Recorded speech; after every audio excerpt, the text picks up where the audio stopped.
Hello KKR fans, cricket master YouTube চ্যানেলে আপনাকে জানাই স্বাগতম। পাঞ্জাবের বিরুদ্ধে আবারও পরিবর্তন হলো কলকাতার প্লেইং 11।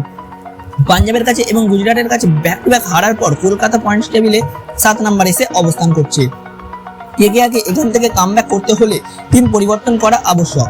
কি সেই পরিবর্তন, চলুন জেনে নেওয়া যাক। নাম্বার 1, কেকেআর এর সমস্যা হচ্ছে ওপেনিং জুটিতে, তাই কেকেআর এর দরকার আজিঙ্ক্য রাহানেকে ওপেনিং করানো। এই মরশুমে কেকেআর এর যদি কোনো প্লেয়ার কন্টিনিউয়াসলি ভালো প্রদর্শন করে সেটা হলো আজিঙ্ক্য রাহানে।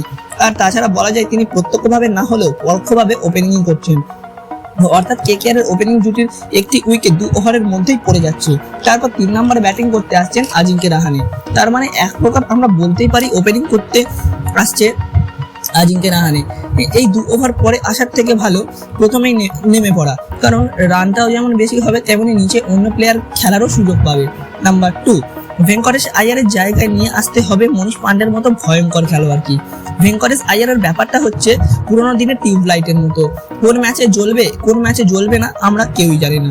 যেহেতু ভেঙ্কটেশ আইয়ার একদমই ফর্মে নেই, তার থেকে ভালো মনীষ পান্ডে, কারণ মনীষ পান্ডে 145 প্লাসের স্ট্রাইক রেটের সাথে ব্যাটিং করতে পারেন। আর তার আরও একটি বিশেষত্ব হলো তিনি লম্বা রেসের ঘোড়া, মানে তিনি প্রপার ক্রিকেটিং শট খেলেন, তাই তাড়াতাড়ি আউট হন না। নাম্বার 3, কথা হচ্ছে রিঙ্কু রাসেল রমনদীপকে নিয়ে, মানে ট্রিপল আর কে নিয়ে। যেখানে রিঙ্কু এবং রাসেল কিছু ম্যাচে পারফরমেন্স করলেও রমনদীপ সিং কিন্তু ব্যাটে বলে কোথাও পারফরমেন্স করতে পারছে না। রমনদীপ সিং তো এই মরশুমে একদমই ফ্লপ বললেই চলে। এর জায়গায় যদি রহমান পাওয়েলকে সুযোগ দেওয়া যায় তাহলে কেকেআর ম্যানেজমেন্ট উপকৃত হবে, মানে বেনিফিটস পাবে।